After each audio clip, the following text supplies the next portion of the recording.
Hey guys, welcome back to my channel. After I posted a video about how to make an English speech last week, I just got some comments asking me how do I practice my oral English. And before starting this topic, I like to make a short introduction about myself, just for reference. Well, I'm a sophomore majoring in finance, and I've been learning English for around 17 years, but I've never gone abroad before and always under this Chinese educational system. In fact, in my high school, we didn't have any foreign teachers, and all my experience with foreign friends is just I once ordered a year of online course when I was a freshman, like one-to-one chatting and mostly free talk. But for a long time during my journey on English speaking, I've always been using a set of approaches that I actually developed by myself. So in this video, we'll talk about it from two parts, from the input and the output. So if you happen to have interest in that, just keep watching. So the first part is the input. The most common problem is every time we try to say something in English, we just find it hard to find the right word to express how we're feeling. So we can just easily get stuck and end up with an incomplete sentence. And that is because what we got in our head is somehow limited. That set a bar for us to make our output smoothly. So the first step is to read broadly. Here I'm not talking about reading the original only. I seldom read those two, especially for English literature as a non-English major student. But I do have interest in reading the news and articles in different fields. And the resources can be some WeChat official accounts, like I will post them here. And mostly they would just update the latest version of some famous English magazines like Economics and Times, etc. So the core principle is just try not to memorize those vocabulary and phrases in isolation. Always put them in a dynamic and vivid scene and just link them with some specific topics. And most importantly, just try not to make it a dull and boring procedure that you have to go through every day. And you can just start this input with some topics you're interested in, and it won't be too hard for you to stick to it. The most amazing outcome is just someday you will surprisingly find it has already been part of your daily routine, and you don't have to struggle at all to make this input. And the second part is the output, and I would divide it into two parts. One is the daily practice, and the other is what would I do before the English speech competition. Firstly, we should know there's no shortcut in language learning, but more like a lifelong journey. So the rule is to make sure you set a fixed part of time to speak English in your daily routine. Still, you may have to force yourself to cover this task at the beginning stage, but promise me, just be more patient this time.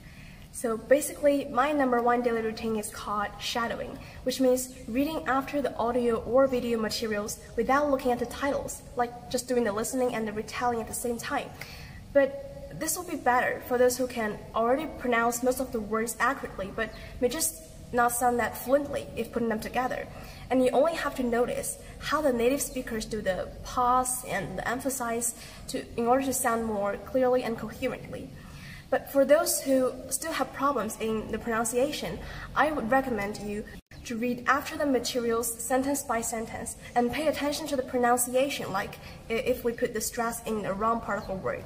Because sometimes we feel like we have strong Chinese accent like Chinglish. It's just because we've long been pronouncing some of the words in the wrong way, and there's no one to correct us. So we just have to correct ourselves by shadowing in a slower pace, like sentence by sentence. And when it's about choosing the material, for me, I would prefer English speech, and mostly it would be those delivered by the college students just like me, especially for those excellent contestants in 20世纪杯和完颜社杯.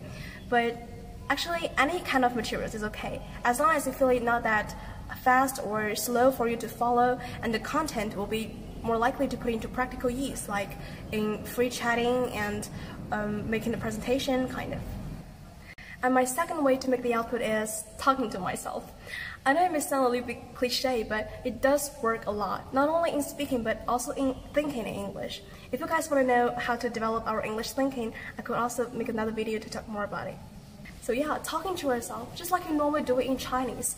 You don't have to find any social or political topics like on purpose, especially when you're at the start. Because what you're gonna do is just to create an English atmosphere around you. Like, for example, every time when I'm on my way to the library, to the canteen, to take my parcel, or even waiting for the subway, I just can't always stare at my phone, right? So I would love that I have my mind floating around freely and without any limit. And mostly I would think about like what kind of tasks should I do tomorrow, or how can I tell those funny things happening in my dorm to the others, and yeah, sometimes thinking further, like what exactly should I do, or what I want to do in the future, or which kind of steps should I take to achieve that. So yeah, always remember, don't push yourself so hard in this part, because you gotta realize it's a long journey, and as long as you stick to it and making it one of your living habits, you will find you'll keep benefiting from it every time after you're practicing like this. So now we're done with the daily practice, and when it comes to the English speech competition, I still won't stop talking to myself, but I would choose some specific topics to make an impromptu speech every day to set the timing, like 2 or 3 minutes. And mostly I would do this kind of practice like 2 weeks ahead of the contest, like constantly, you know.